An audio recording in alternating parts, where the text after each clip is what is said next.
Baik, terima kasih teman-teman dan juga pada khususnya Ibu dosen. Ya, sesuai dengan arahan dari Ibu dosen, kita akan menyampaikan beberapa penyampaian tentang pengertian hukum privat ya, ataupun yang namanya suatu hukum perjanjian, yaitu adalah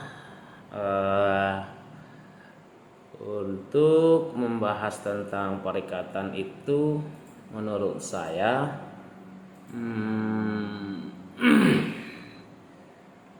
sesuatu hubungan yang dibangun oleh antara dua orang,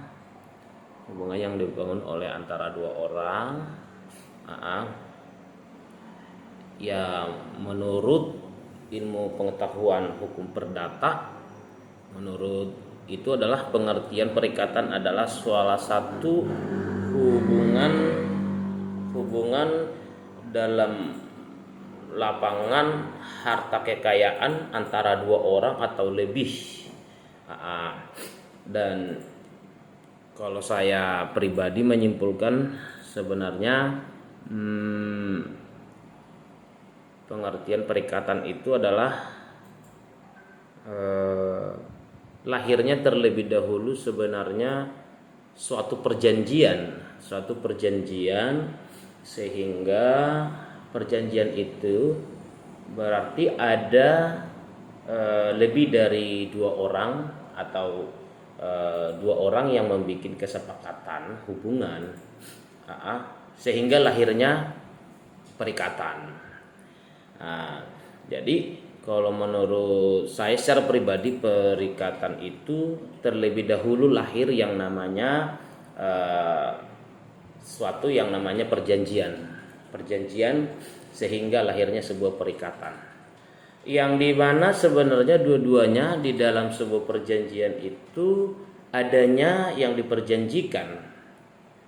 Ya, yang diperjanjikan itu adalah sebuah objek harta benda kekayaan, yang dimana seseorang ini dua orang ini melakukan sebuah hubungan suatu perjanjian kesepakatan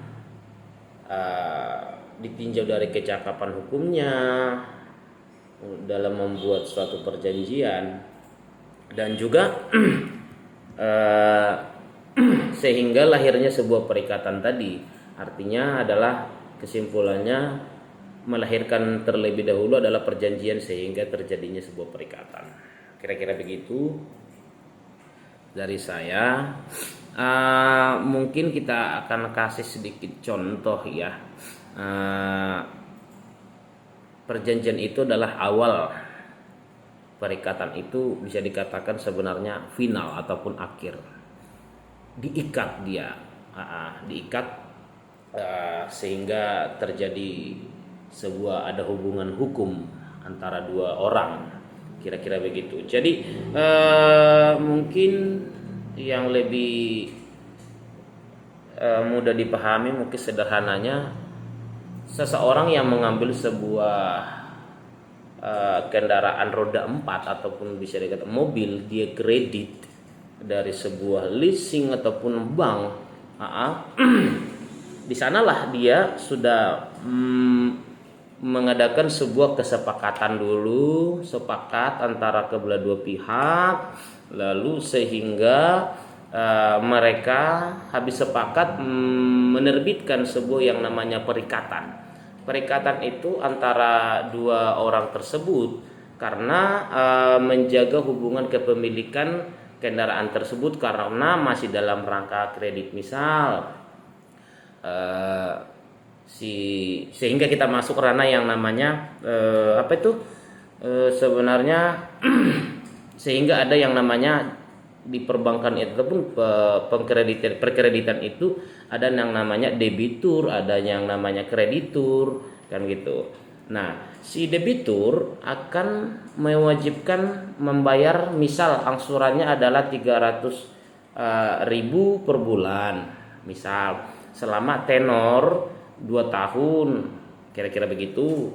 Nah, itu kan semuanya dituang dalam sebuah perjanjian tadi di awal, sehingga mereka membuat sebuah perikatan, kira-kira begitu. Diikat mereka antara dua belah pihak, baik pihak A dan pihak B, kan gitu. Jadi ya maka dengan adanya pengertian perikatan itu, ya hubungan dalam lapangan, baik itu harta ataupun dua orang lebih ataupun pihak-pihak lain, kira-kira begitu sih kalau pandangan saya. Dan juga apabila si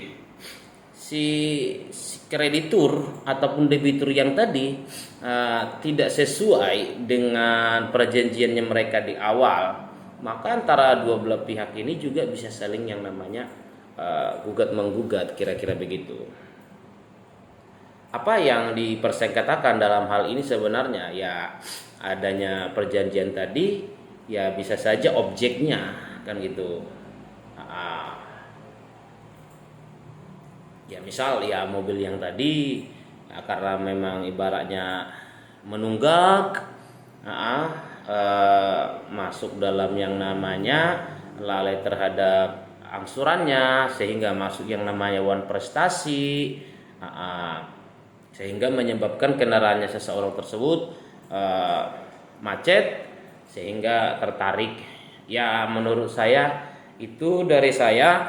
Sekian dan terima kasih untuk video ini dari saya Arfan Purba, kelas C untuk tahun ajaran 2022-2023, yang dibimbing oleh Ibu dosen Priscilia Priska. Terima kasih. Selamat pagi. Hari ini video ini saya buat pada tanggal 20 Desember 2023 tepat pada jam 9 pagi. Thank you.